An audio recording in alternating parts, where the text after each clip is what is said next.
Olá, seja muito bem-vinda, bem-vindo a mais um podcast Dissimulados Arrependidos. E hoje vamos falar sobre assédio moral. No episódio anterior, tratamos de um caso de assédio moral em que um diretor perdeu o controle sobre a cobrança pelos resultados. Isso estava causando problemas de saúde mental na sua equipe e a única forma de sobrevivência dessa galera era atingindo resultados cada vez maiores por conta dessa pressão.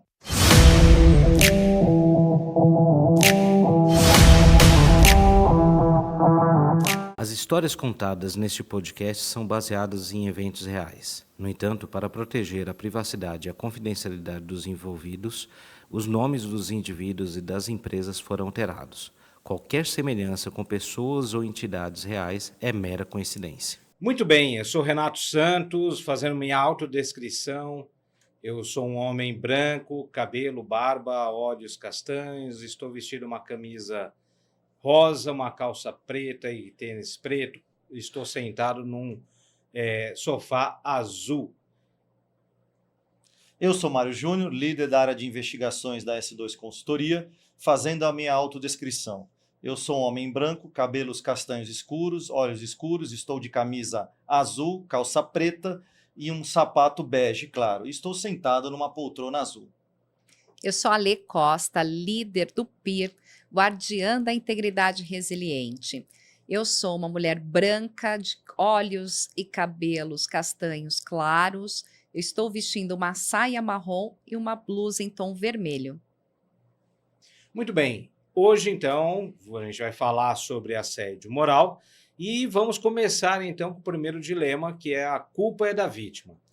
E aí, trazendo a pergunta do PIR, você acredita que em situações de assédio moral, a pessoa que sofreu assédio também pode ter culpa?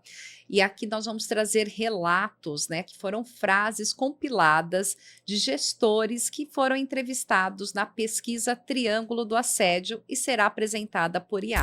Acho que sim. Todo mundo erra. Se ele precisou pegar, deve ter um motivo sério.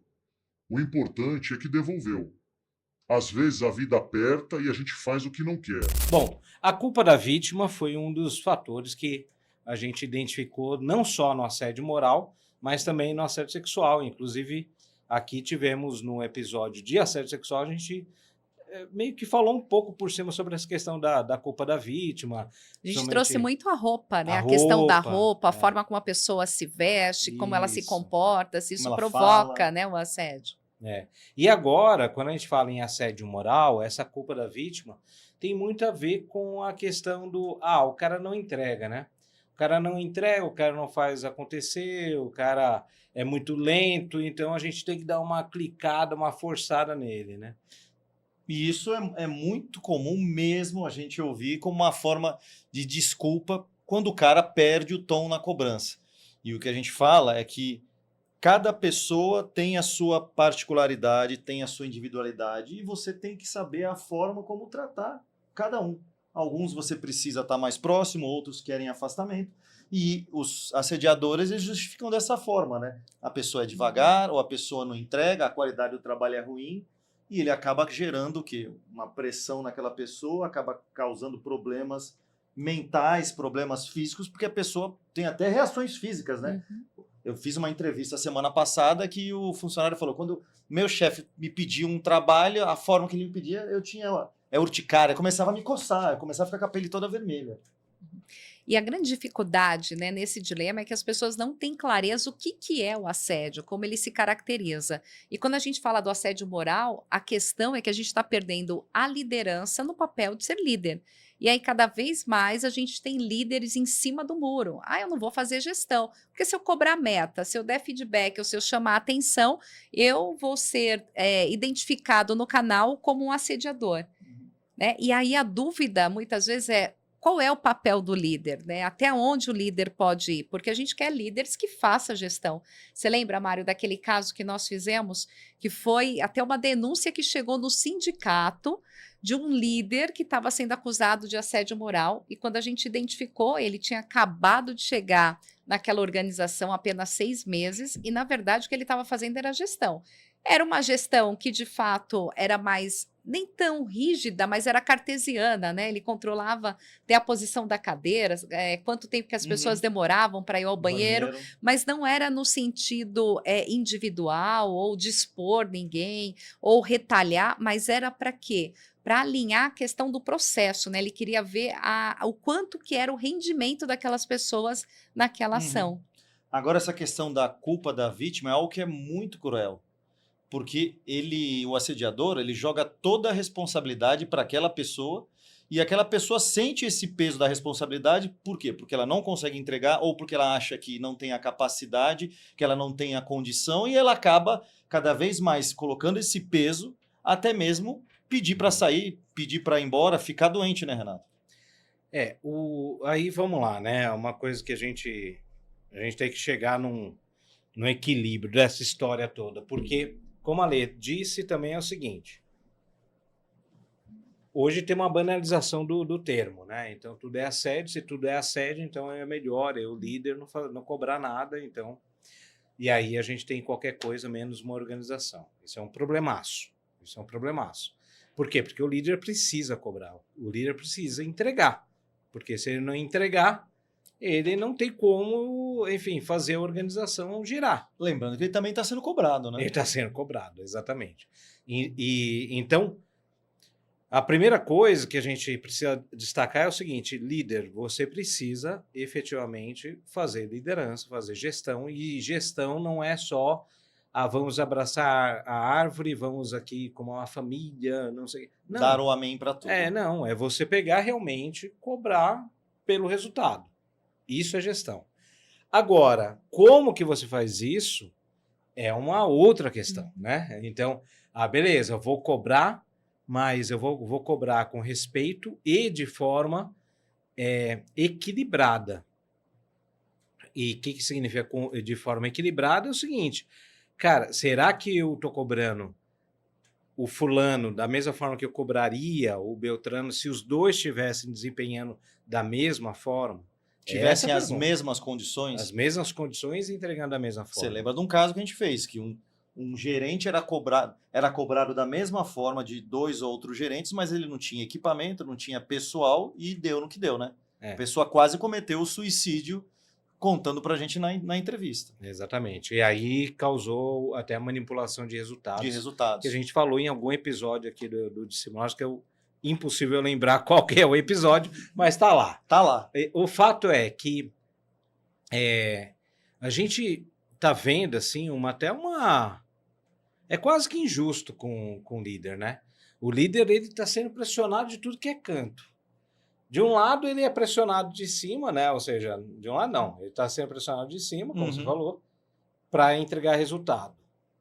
Do outro lado, ele está sendo pressionado pela lei, com o NR1, com questão própria psicossocial, né? Psicossocial e tal, porque ele tem que cuidar da saúde mental do seu liderado.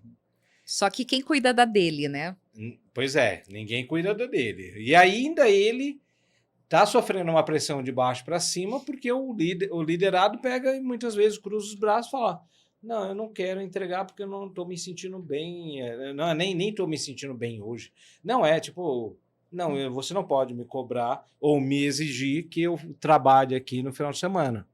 Que também é uma coisa que o líder, ele pode exigir, sim, desde que pague hora extra, etc, etc.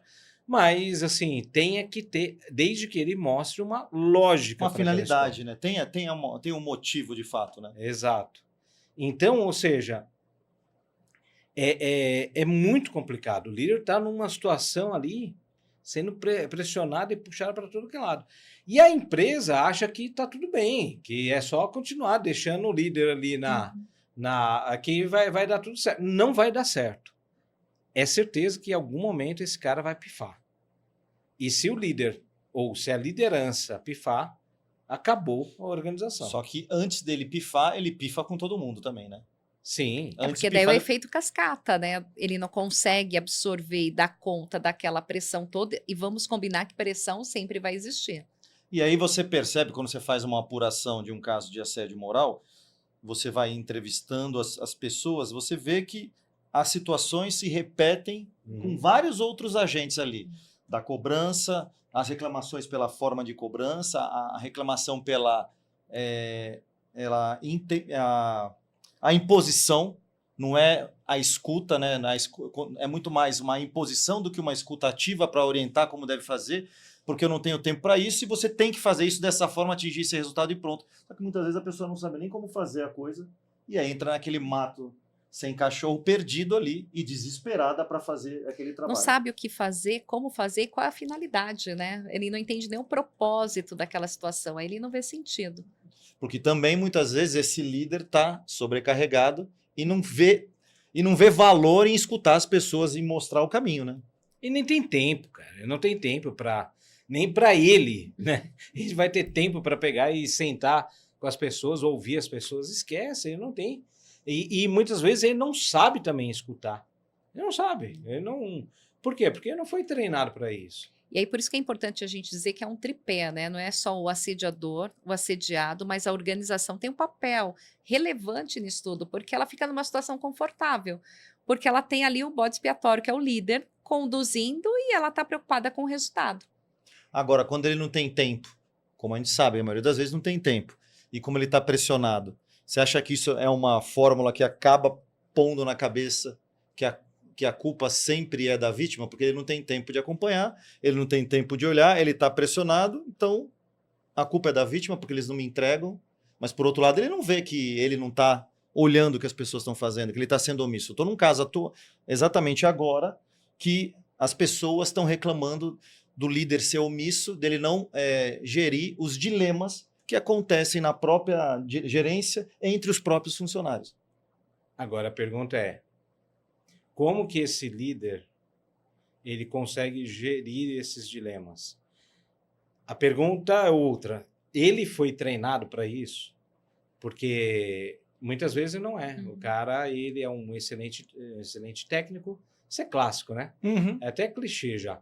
O cara é um excelente técnico, foi promovido, um excelente vendedor, foi promovido a gerente de vendas, e aí o cara não sabe liderar, fazer gestão, e realmente não sabe.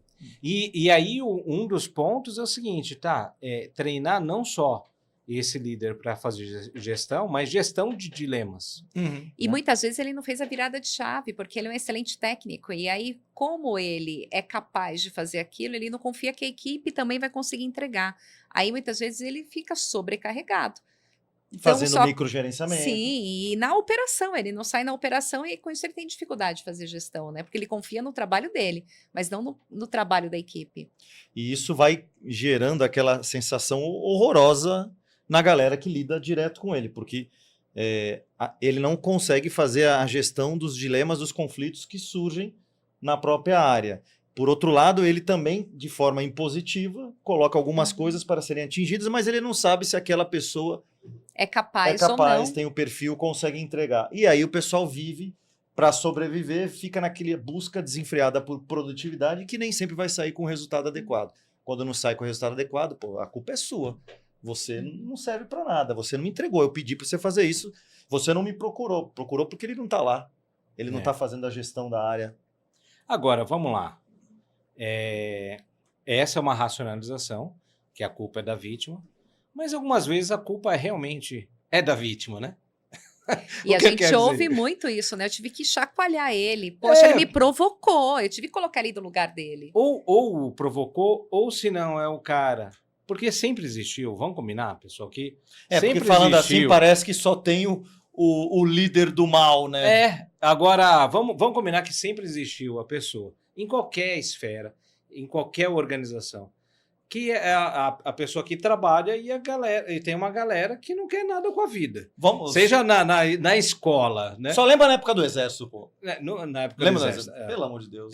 Tinha muita gente muito. que... Pô, que pegava e tinha até uma técnica que era o seguinte, Ale, era o seguinte, quando você viu o cara saindo de um lugar, tinha que atravessar o pátio gigante, gigante, assim, para chegar na cantina.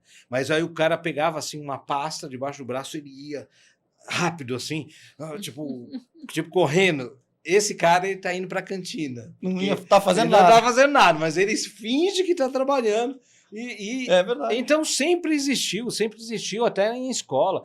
Quantas, na escola, eu vou dizer com toda tranquilidade, a gente dá aula em pós-graduação, em MBA, e a galera se junta, se faz trabalho em grupo, tem 5 pessoas, 2 trabalham e 3 não fazem nada. Tem as pessoas que se dedicam e aquelas Que não que deixam a querem. vida me levar. Exatamente, isso então, isso acontece, não é tipo, não. E então, ou seja, o líder, quando ele se depara com essa pessoa, ele tem que reagir. A culpa é da vítima. A culpa é da vítima, nesse sentido, e é mesmo. Agora, o que está errado é ele transformar a pessoa em vítima. Sim. E principalmente o Né? uso desse poder, né? Porque aí ele, na posição de liderança, ele tem o poder, né? Ele tem o poder, mas é o poder que ele tem que aplicar e exercer de forma correta, e não abusar do poder. Uhum. Então, beleza. Putz, se eu estou vendo que alguém da minha equipe está com o corpo mole, Tá Tá lá, negligenciando, né? negligenciando, não tá nem aí, tá? Porque se ele não agir sobre essa pessoa vai contaminar os outros. Isso daí não foi, agora, começou agora, descobriram agora. Não, Taylor, lá atrás, quando ele fez aquela pesquisa, o experimento lá da fábrica das agulhas, dos parafusos, ele pegou e identificou o oportunismo sistêmico. O que é isso? Cara, se eu tô trabalhando igual vocês, e aí eu vejo o meu coleguinha saindo para ir fumar e tomar o café e tal, e demorar para vir, e eu estou trabalhando a mesma coisa, e ganhando a mesma coisa, e eu vejo que um não está trabalhando e está ganhando a mesma coisa que eu, o que eu vou fazer? Eu vou parar de trabalhar também. E isso vai contaminando, que é o que o Taylor defendeu como oportunismo sistêmico. Se o líder não fizer nada, isso aí vai contaminar tudo. Então ele precisa fazer alguma coisa. Mas aí que está o ponto nevrálgico da história. Como que ele vai agir? Ele vai no assédio moral. Ele vai na gritaria, na exposição pública, de forma pejorativa, pegando, né, os flagelos, vamos dizer assim, que a pessoa coloca ali, usando contra ela mesma, né? Dando exemplos negativos, por exemplo, para geral. Então, ou seja, no final das contas, qual é o ponto aqui?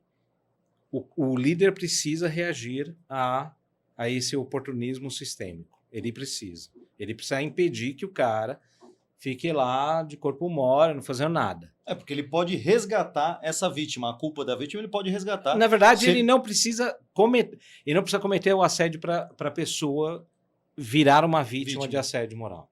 Mas a questão é como ele faz isso. E aí, eu acho que o que está faltando, de uma maneira geral, nas empresas primeiro, dar aquilo que a gente falou, treinar o líder para que ele saiba também fazer gestão de dilemas.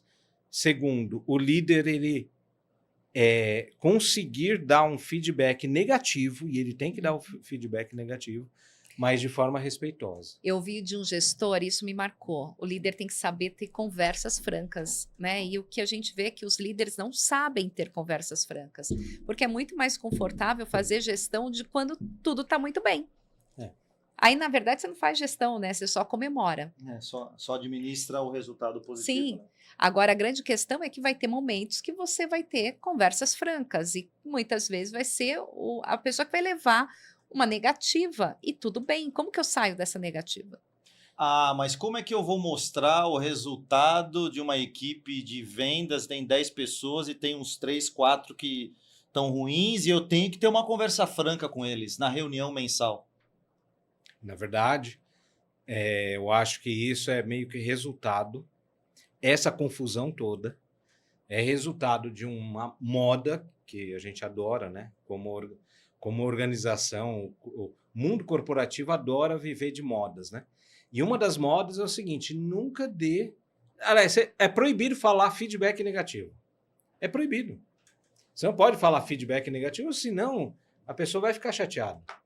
E, cara, você tem que falar feedback É. negativo. Você tem que falar, meu. Você E começa pisou na bola. lá a ideia do sanduíche, né?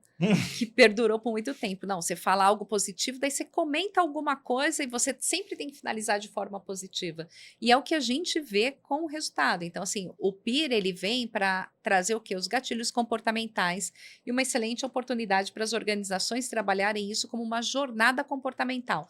Como que eu consigo trabalhar esse desenvolvimento?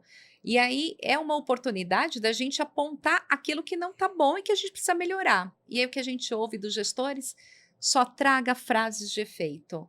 Eu só quero que você traga Frases situações positivas, né? positivas, né? E aí você fala assim, não, legal, mas eu preciso mostrar também o que não está legal para fazer sentido, né? O próximo treinamento. Não, isso não precisa aparecer. Aí entra naquela ideia da experiência do auto-engano do Alice no País das Maravilhas. Traga tudo positivo, traga tudo muito legal, para o clima da área ficar muito legal. Tudo bem, você faz isso. Mas, em paralelo, apesar de você trazer as coisas positivas, em paralelo você está lá, cobrando. Está sendo impositivo no dia a dia, Aí, pressionando. em algum momento você explode e hoje não precisa mais ter recorrência para cometer o assédio moral. Hoje basta uma ação, já pode caracterizar o assédio Lembre-se moral. disso. E aí, na hora que você explode, no seu dia de fúria, você está cometendo um assédio moral. Por quê? Porque você não teve essas conversas francas, né? De forma adulta. Então, sei lá, eu acho que é uma outra... Parece meio besta até que eu vou falar, mas assim, realmente treinar ao líder para ter conversas francas e saber dar feedback negativo também, né? Que aí sim, aí você pode pegar e sair dessa esfera, porque senão vai cair nesse ciclo vicioso.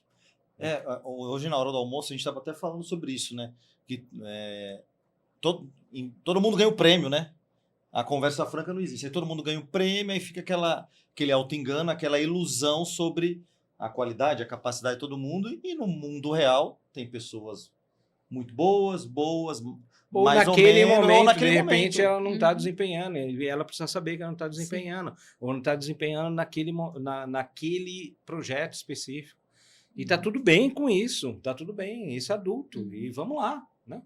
E isso não desmerece ninguém, não invalida ninguém, né?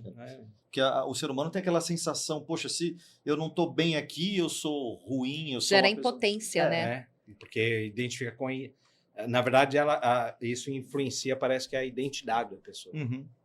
Bom, vamos encerrar esse ciclo então? Bora.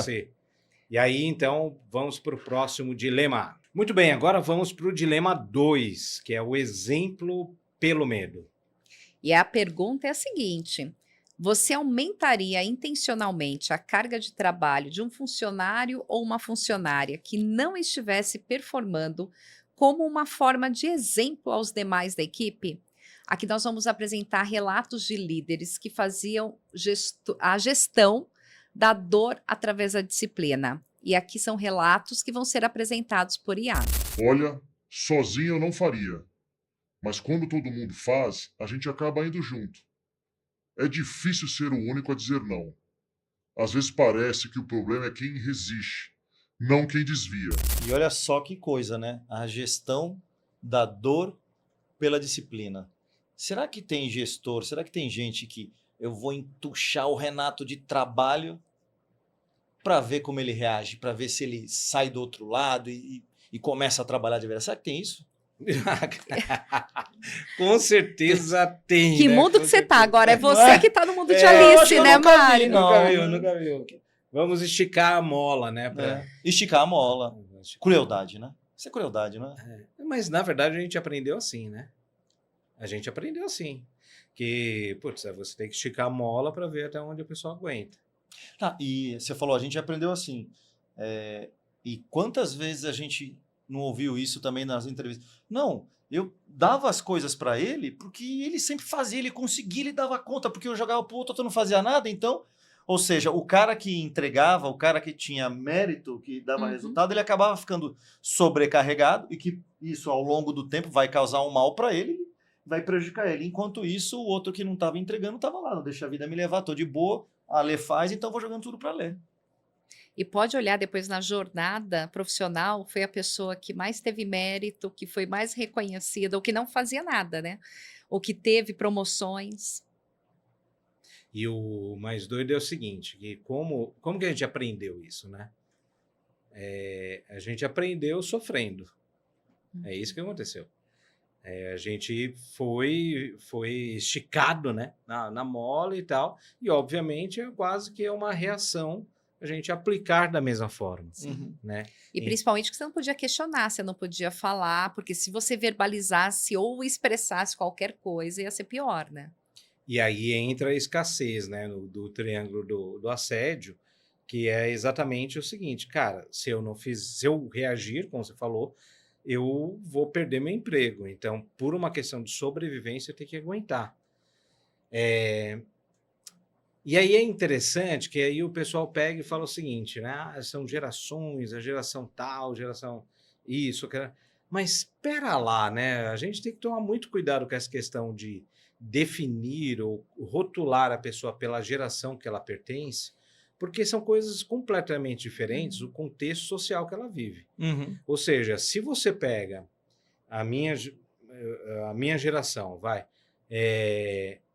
tinha colegas, na verdade até primos meus, um primo que tem condição financeira, que não precisa trabalhar. Por quê? Porque o pai dá condição para a pessoa e tudo mais. Essa pessoa, esse meu primo, eu, na verdade, tinha menos tolerância a uma situação de assédio. Então, se ele sofresse uma situação dessa, ele ia falar, opa, pera lá, Precisava nem chegar do assédio, né? Não. Apertou um pouquinho mais. eu vou cair fora porque eu não preciso disso.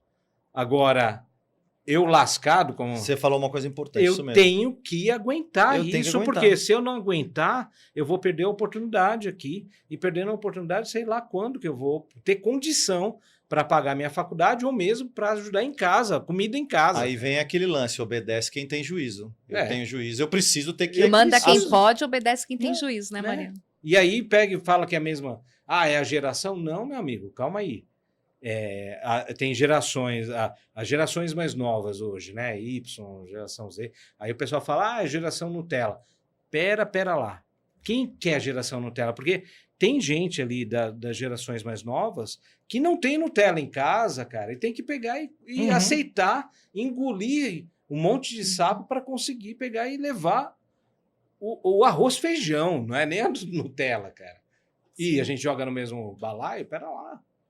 Não é assim. Acho que você trouxe muito bem. Acho que a questão da própria estabilidade que a pessoa tem, que vai permitir a ela se posicionar melhor ou não frente a algumas situações, né? É isso. Então, pera lá. Mas o fato é que aí, você até levantou a mão. Que bonitinho. É aquele negócio... Você viu isso, Cristiano? Quero até... Ele tá diferente. Corintiano. Você vai aprender apanhando, como eu ia dizer agora, né? O lance é que as nossas gerações, eles falam dessa forma, né? Aprendi apanhando.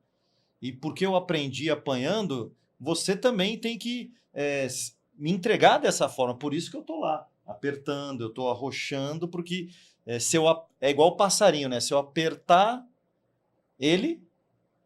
Como que é? É igual o pardal. Não, tem aquela frase da bicicleta. Do pardal eu não lembro, mas Vou da dar a bicicleta, bicicleta, se você sai de cima, ela cai. Tem essa frase, né? Então tem que ficar em cima para a pessoa não cair, que aí é essa pressão, a exposição e que a geração mais antiga aprendeu assim, né? E eles não têm... E muitas vezes eles se vangloriam de ter aprendido assim. E, de forma pejorativa, rotulam as pessoas como fracas, que não conseguem sofrer uma pressão, que cedem facilmente a qualquer coisa, né? Mas, na verdade, eu acho que assim, ela tem muito mais oportunidade para se posicionar. A semana passada eu estava conversando com uma empresa e a maioria, ali a gente estava falando de 20 pessoas, que acreditava que se ela se posicionasse frente ao líder, ela estava tendo um comportamento de insubordinação. Estava falando com diretores, com gerentes de primeira linha. E ainda com essa visão de que assim, eu não posso contestar mesmo sendo errado. Então, a grande resistência realmente de como se posicionar frente a um líder. Se ele tivesse que passar um direcionamento ou trazer alguma negativa para um liderado, isso é tranquilo. Mas quando chega para uma liderança, ele não consegue ter essa postura. Aí você começa a perceber que é um comportamento totalmente diferente daquele que está liderando. Mas por quê? Gera uma impotência. E eles relatavam isso. Eu me sinto impotente. É como se eu não tivesse força realmente de relatar que aquilo não é adequado, porque a corda vai estourar para o lado mais fraco. Se eu falar alguma coisa, vai ter retaliação. Aí eles vão vir contra mim. Aí qualquer coisa que eu queira aqui, aprovação, eles não vão aprovar, porque eu estou discordando. Então há um medo genuíno, e isso estava muito atrelado que eu trouxe para eles, a questão de colocar no papel certo qual o significado das palavras, né? Obediência e respeito. E aí vem aquela situação. Mas deixa eu só entender, esses líderes, eles eram das gerações mais antigas, é isso? Você tinha ali 40% dessa geração mais nova e 60% da geração antiga. Mais antiga, que provavelmente influenciou os 40%, Sim. né? Ah, legal. Porque aí eu lembrei de uma teoria, já te passo a palavra, Marião, só para Qualquer coisa eu faço não perder. Você faz assim. É a teoria lá do Lipovetsky, que ele pega e fala no livro O Crepúsculo da Queda. Desculpa, o Crepúsculo do Dever é o nome do livro. Que aí ele pega e fala exatamente isso, que as gerações mais antigas, elas tinham uma questão do dever muito, da hierarquia, do dever, da obediência, muito mais forte do que as gerações mais novas. O exemplo clássico era o seguinte, que a geração dos nossos pais, eu lembro que eu tinha, quando eu recebia, sei lá, fazer um exame de sangue que o médico pediu, o meu exame de sangue, eu não abria, né? Porque o médico que tem que abrir. Verdade. Né? Não era assim? Hoje, o que acontece? Ninguém nem pensa isso. Você chega o resultado do exame, você não somente abre, como você analisa, joga no Google, no Google e no chat GPT para ver o resultado. Tô bem ou tô ruim? E aí você chega lá pro médico só para uma forma. Isso é que você vai, não, né? isso você chega da consulta orientando o médico o que você já tem de informação, né? Do chat GPT. E você tem alguém que faz isso, não tem, Ale? Eu tenho. E aí, então, assim, é bizarro um negócio desse. Por quê? Porque hoje a nova realidade, o que tem colocado é o seguinte, cara, não tem mais aquela posição hierárquica que é intocável, porque cada vez mais está caindo essa situação, e aí, quando a gente vê uma situação dessa que você relatou, já começa a ficar até estranho, né? Porque as pessoas não estão mais respeitando tanto. E essa questão do exemplo pelo medo, ele vem também por meio de comentários muito sutis, de ameaças veladas do tipo, como no caso que a gente tratou no episódio anterior. Tá vendo o que aconteceu com fulano? Fulano estava fazendo corpo mole, não estava entregando o resultado, não estava, o trabalho estava tendo retrabalho, e ele acabou deixando a organização. Sabe aquelas coisinhas que vão se jogando no dia a dia?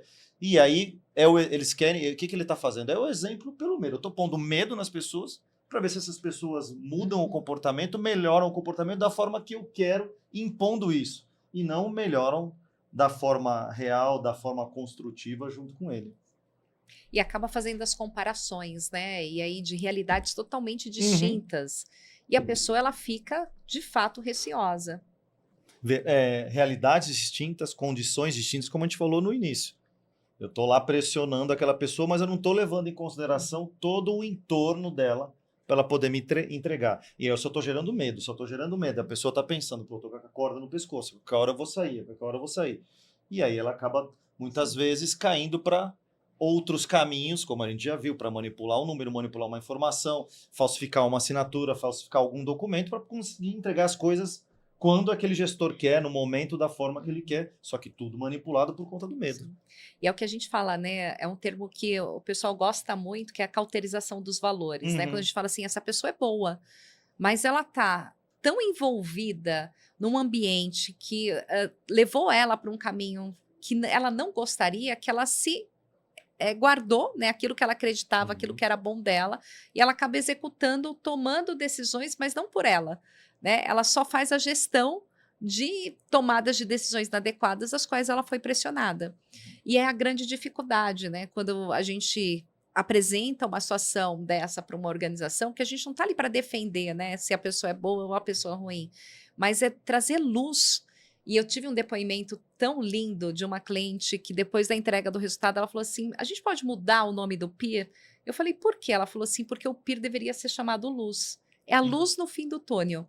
E a gente foi fazer a apresentação coletiva dos resultados e ela fez questão de trazer para as pessoas que participaram, né, do processo, falou assim, olha, depois que eu vi os resultados, eu dei a sugestão para o nome ser luz. Porque a gente estava sem luz aqui, a gente estava assim, quem é o bandido e quem é o bonzinho aqui na organização. E agora que a gente consegue olhar de fora, né, todos esses indicadores, a gente vê como nós, na organização, temos que fazer e trazer situações de desenvolvimento, porque a gente estava sendo tão claro, a gente achava que só o código de conduta já era suficiente, ter o canal era suficiente, mas a gente não percebia que muitas das situações que a gente colocava aqui, a gente estava pressionando vocês a irem para caminhos inadequados. Muito interessante. E aí, esse medo também, além da questão de levar para um caminho inadequado, ele mata, na verdade, a possibilidade de criatividade, né? De inovação. Porque, cara, se eu tenho medo de entregar, porque de não entregar, na verdade, eu tenho medo de não entregar o básico, porque senão e aí eu posso perder o emprego. Cara, você acha que eu vou ficar pensando em inovar, em trazer Não. coisas diferentes, em arriscar uma coisa nova? Mas nem ferrando, cara. Eu vou entregar um rame aqui e olha lá, assim, é só para não dar zica, né? Eu acho que esse é outro impacto dessa questão, desse comportamento do líder quando bota pressão para a pessoa não aguentar, né? Porque aí você corta tudo aquilo que a pessoa pode trazer de possível inovação por conta do medo. O medo vai frear ela a ter novos relacionamentos no meio de trabalho, vai frear ela a ter outras alternativas para fazer aquela mesma atividade, vai frear a criatividade e vai fazer com que a organização acabe se apequenando cada vez mais. Porque viver num ambiente que você tem medo de contrapor algo do seu líder, porque ele vai achar que você não vai entregar no ponto que você quer, é o suicídio corporativo das pessoas, suicídio corporativo da organização. Agora, o ponto volta sempre a questão, como que a empresa então muda esse cenário? Então, acho que um dos pontos assim que eu acho que faz uma grande diferença é trabalhar com o líder para que ele enxergue os seus próprios traumas. Né? Por quê? Porque muitas vezes o cara ele está reagindo, ou ele está aplicando aquela pressão, ele está praticando um assédio porque ele foi assediado. Porque ele sofreu com aquilo e ele está traumatizado e ele vai replicar.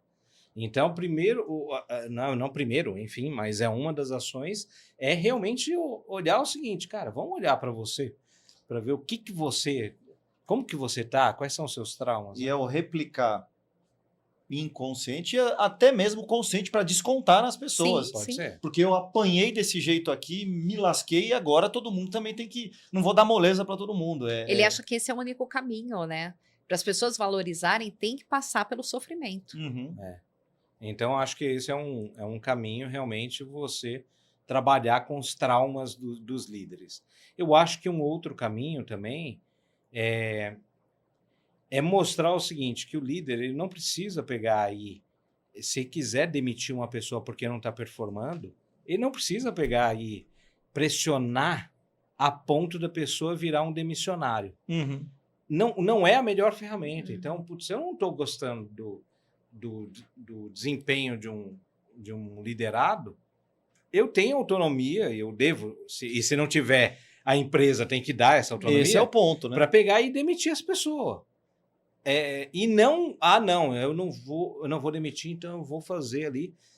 clicando até a pessoa não aguentar e pedir demissão. Mas aí vem um ponto, vem a imposição que o líder sofre. Olha, aqui a gente não demite as pessoas, eu não quero ter esse curso, não quero ter aquele curso, então dá um jeito para o fulano pedir demissão. E esse jeito para o fulano pedir demissão já viu como é que é, né?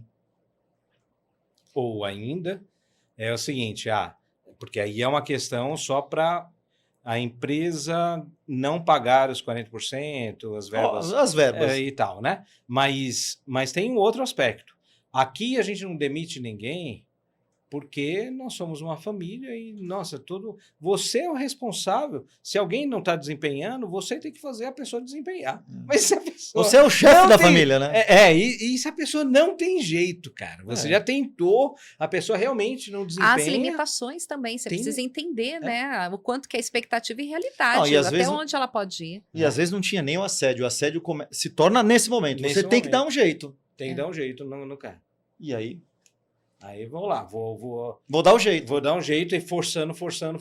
Cara, é melhor, é mais digno, de repente, demitir a pessoa com toda a dignidade, ela ainda estando bem, do que você detonar ela, que aí ela vai sair, ou ela vai ficar na empresa, mas aí... Doente. E é uma relação que não traz ganhos para a organização, né? Porque se ela já não produzia antes, ela vai produzir menos ainda. E fora isso, a contaminação. Porque qual é a mensagem que você passa para os demais colaboradores e a própria cultura da empresa? Não traz ganhos para a organização, não traz ganhos para o líder, não traz ganho para ninguém que está ali naquele ambiente. Porque o líder vai ficar uma pilha de nervos também, vai ficar insatisfeito Sim. e vai causar tudo aquilo que a gente acabou de falar. Então, ou seja, a gente está falando aqui de a área de RH, de gestão de pessoas, ela não somente tem que pegar e impor para o líder, dar um jeito naquela pessoa, mas também apoiar o líder na decisão de repente, não ficar com aquela pessoa. Acho que é isso o ponto. Dá essa autonomia, dá essa possibilidade. E principalmente como encerrar esses ciclos, né? Porque o que a gente vê de forma desastrosa é como faz os fechamentos, né? Até mesmo de pessoas que muitas vezes se dedicaram tantos anos à empresa, está prestes ali se aposentar, e muitas vezes a organização não sabe como fazer um desligamento nesse sentido.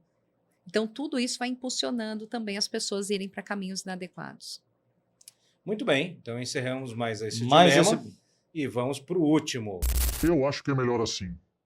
Não quero expor ninguém. Quando sei que alguém vai sair, prefiro me afastar para não me envolver demais. É doloroso, mas é mais profissional. Acho que é uma forma de proteger o clima. E a mim também. Agora vamos para o terceiro dilema. O silêncio antes da demissão. Isso. O silêncio antes da demissão. A pergunta do Pira é a seguinte: sabendo que um funcionário ou uma funcionária será demitido ou demitida nos próximos meses, você deixaria de envolvê-lo ou envolvê-la em reuniões ou confraternizações da área para minimizar impactos negativos no clima? Aqui você vai ouvir respostas que foram compiladas de pessoas que pensavam que estavam tendo um cuidado institucional, mas na verdade estava causando um distanciamento emocional. A IA vai trazer essas questões. Bom, isso aqui é o famoso caso da geladeira, né? Quando eu como líder, vou lá e isolo a pessoa e coloco ela na geladeira, não dando nenhuma informação, não chamando para confraternização, para o happy hour e tudo mais, né? Não dando atividade, não dando trabalho. E nas entrelinhas fica aquela sensação, né? É um caso perdido, nem precisa mais envolver em nada. E a geladeira é uma saída para aquela empresa que fala, olha, fulano, se ele quiser sair, ele que peça a demissão, porque aqui a gente não demite. E aí o cara usa essa estratégia, o líder, de colocar na geladeira. Só que também tem a geladeira, o isolamento dos próprios colegas, né?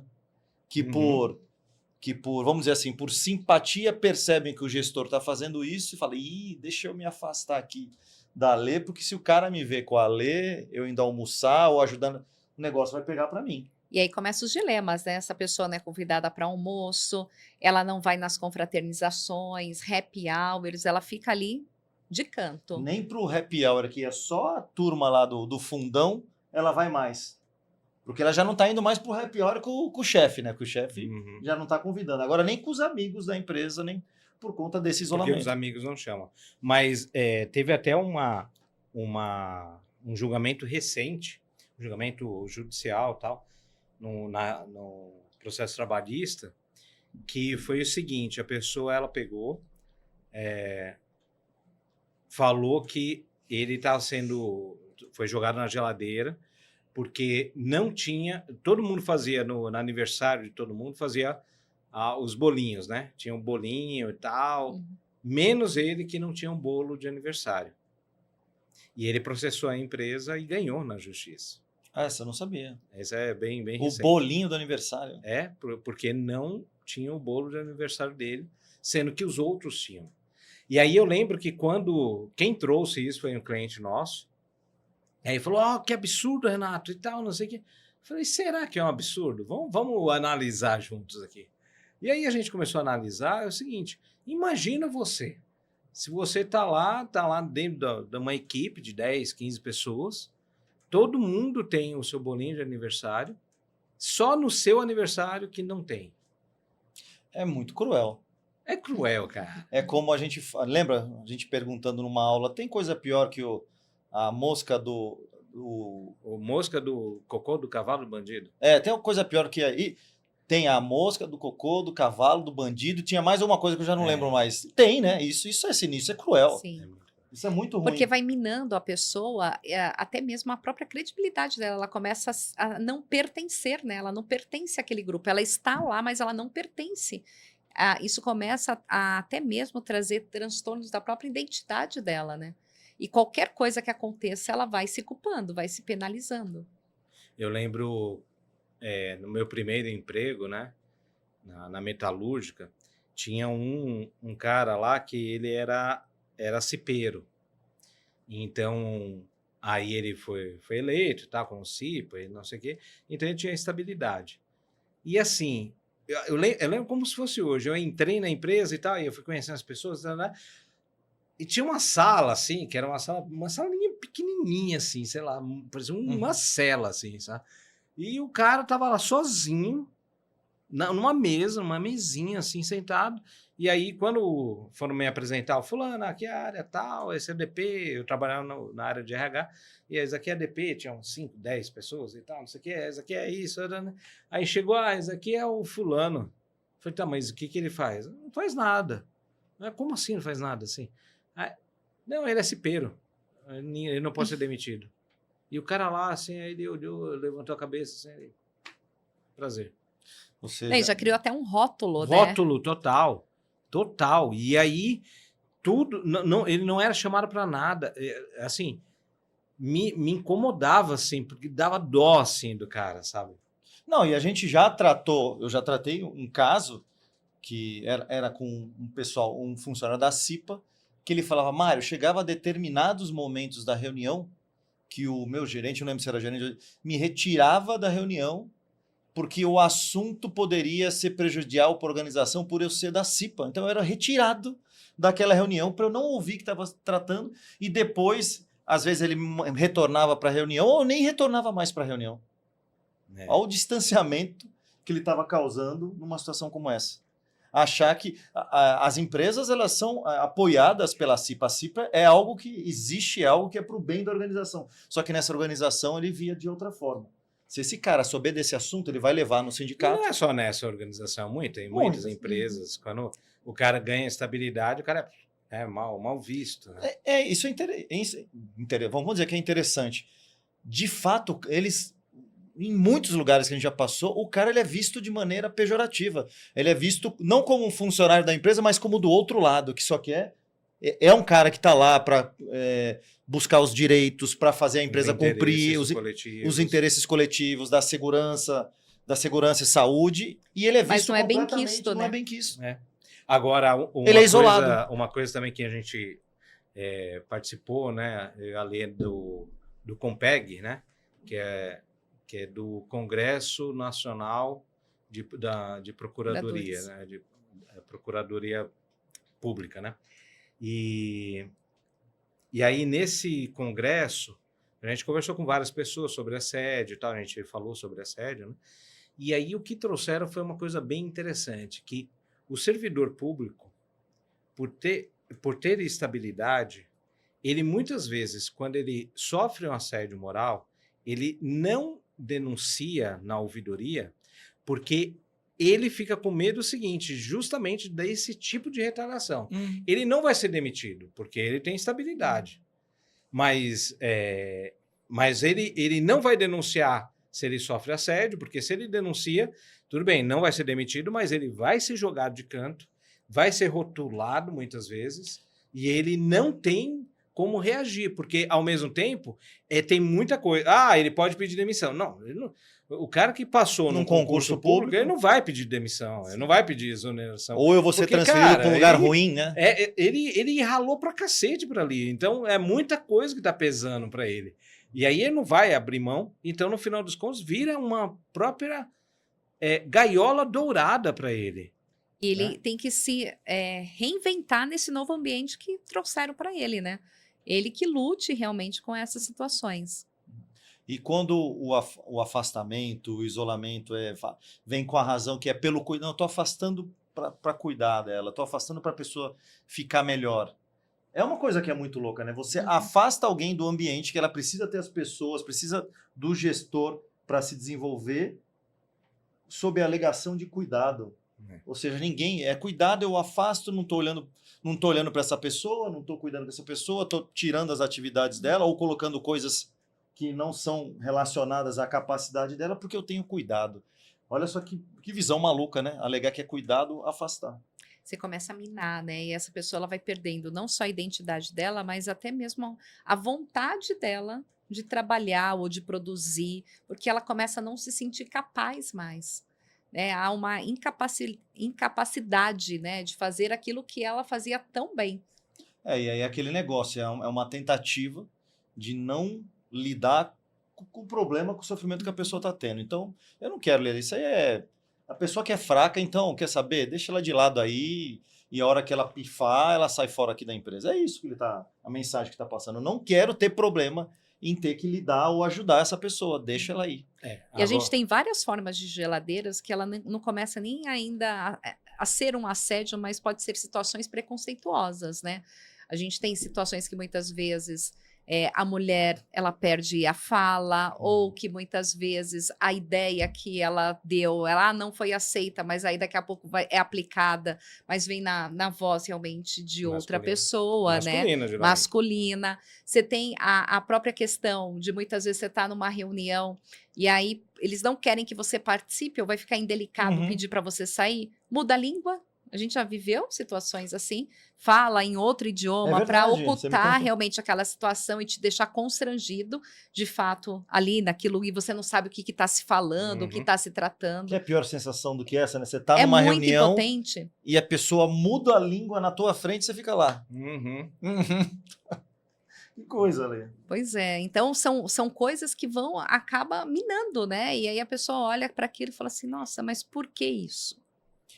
Ou mesmo o seguinte, a pessoa ela sofre um apagamento dentro da empresa, que aí não vai chamando ela para nenhuma situação mais relevante, ela vai cada vez mais apagando. Você vai e ela apagando também a nem luz quer dela. aparecer, né? Para ela não se indispor, porque ela prefere até mesmo ficar afastada, porque é uma forma de proteção. O apagamento, o esvaziamento. A pessoa percebe, tinha uma atividade que eu gostava de fazer, foi tirada e passou para outra pessoa. Tinha essa outra atividade.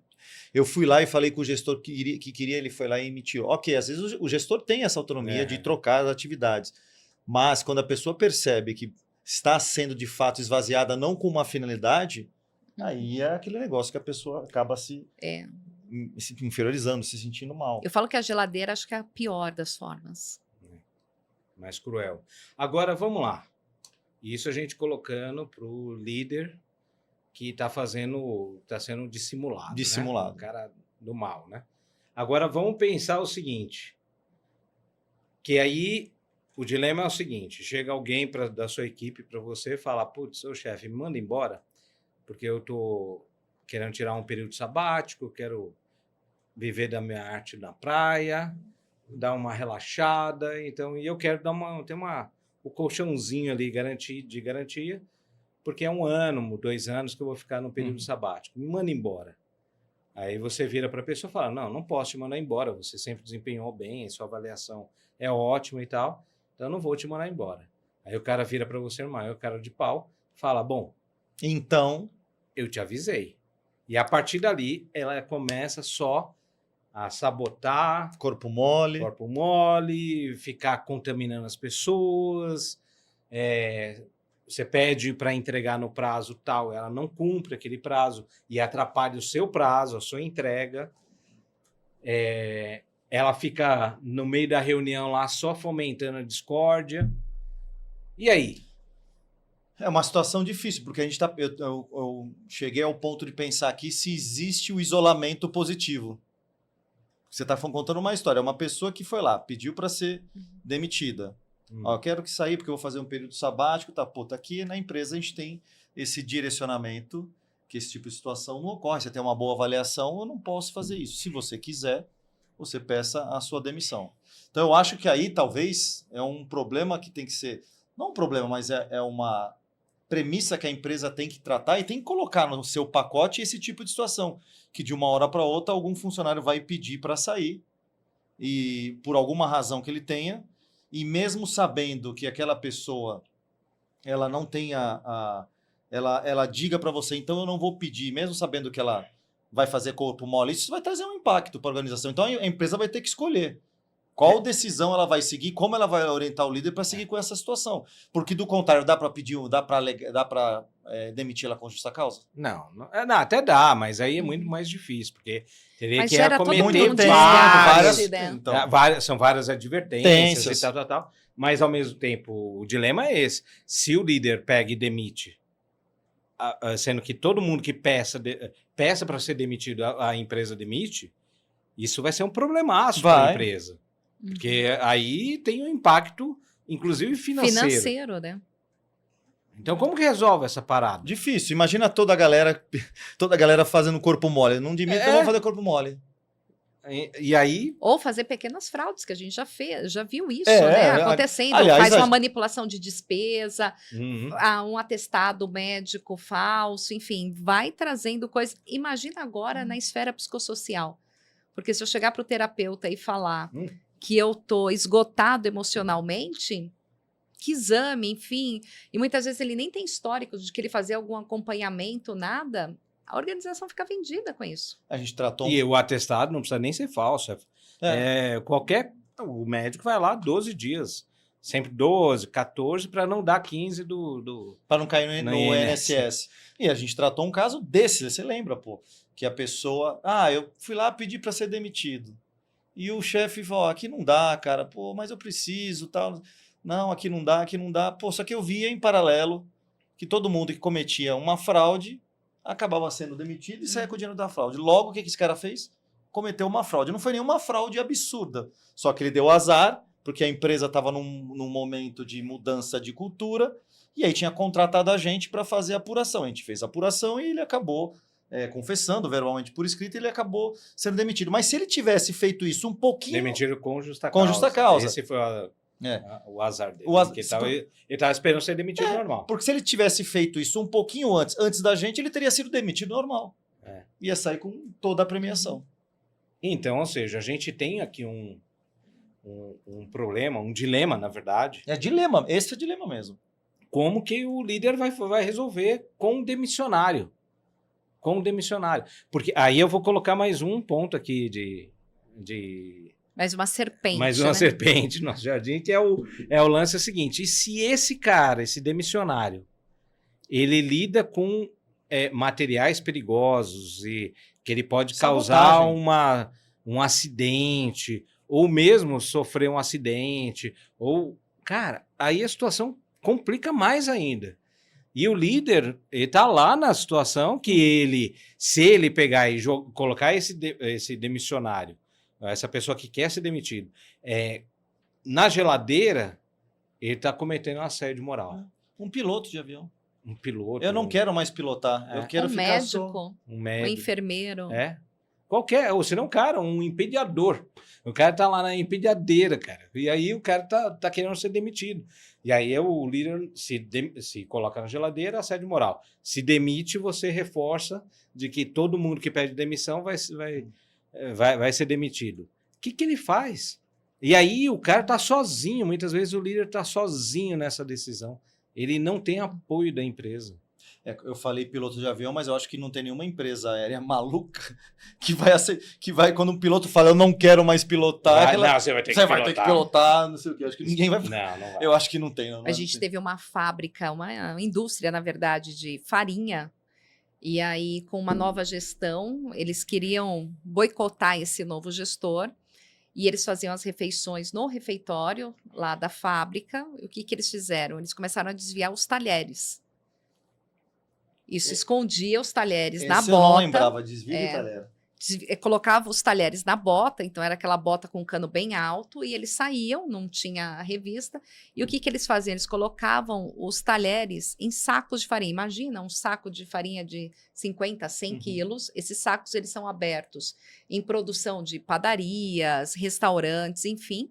E aí eles só abrem um saco e colocam essa farinha toda numa batedeira que é caríssima. Esse talher chega nessa batedeira, quebra e danifica. Eles tiveram um prejuízo gigantesco, porque isso começou a quebrar as batedeiras dos clientes. Porque imagina, e fora a contaminação da própria farinha, né? E tudo isso para boicotar realmente uma liderança. O caso do talher.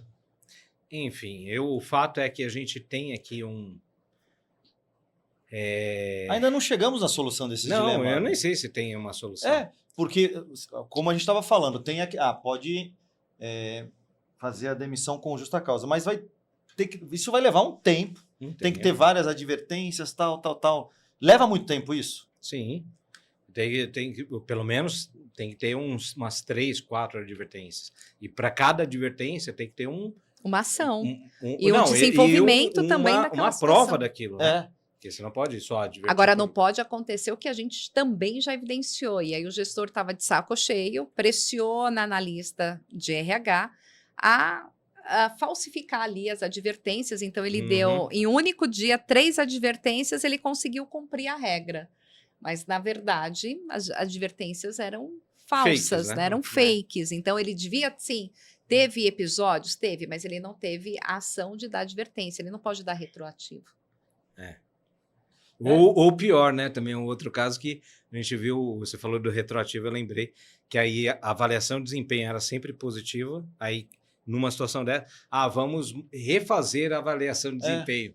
Então aí refez, falsificou a avaliação de desempenho para dar ruim, para justamente demitir. Então a gente não tem uma solução para esse dilema, porque tem que ser caso a caso, mas eu acho que o que a empresa pode fazer é, primeiro, dar um apoio para o líder e para que ele saiba o seguinte, se tiver uma situação dessa, ele vai ter um apoio dentro da empresa, seja pelo RH, compliance, sei lá quem, que vai ter que dar o apoio e olhar com ele o seguinte, o que a gente vai fazer com esse demissionário? O que a gente vai fazer com essa pessoa especificamente? Mas assim, na boa, eu acho que a gente tem a resposta para isso, a gente tem o caminho. O caminho é seguir esse protocolo. A empresa vai dar apoio para esse líder. Depois, esse líder, já sabendo que a pessoa está fazendo corpo mole, ele vai atuar de maneira a se preservar e preservar a organização, seguindo o caminho da governança, das advertências. Dei uma advertência aqui. Dei advertência, fui lá e orientei ele como ele deve se portar daqui para frente para voltar a trabalhar. Não voltou. Depois de um tempo, dei a outra advertência. E a mesma coisa, dei um treinamento, dei um feedback. Aí na terceira, só que isso é o ponto, vai levar tempo. Não vai ser. Ou se, por exemplo, for um caso, como a gente falou, de risco para a empresa, de acidente, de seja o que for, alinhar com a empresa, ou seja, a empresa validar o seguinte, a decisão de vamos demitir, mesmo que a pessoa... É a pessoa que pediu demissão, ela que está querendo sair, mas tudo bem, vamos pagar por isso, e é melhor fazer isso do que esperar um acidente ou uma coisa pior. Porque a conta é maior depois, né? Porque, olha só, tratar todo esse processo, a investigação, a reputação da empresa, a imagem, o impacto na cultura, essa conta é muito mais alta. Sim. Muito bem. Bom, temos que encerrar então o episódio. Sim. mas eu acho que foi muito, muito positivo, né? Foi bem legal. Eu espero que você tenha gostado. Se você gostou, dá um like, tal. Comenta também, até sobre os dilemas que a gente apresentou aqui. Eu acho que isso vai ser muito rico. E é isso, né? E espere a gente no próximo episódio do Dissimulados. Tem o Dissimulados e o Dissimulados Arrependidos. Então a gente se vê no próximo episódio. Valeu! Valeu, gente.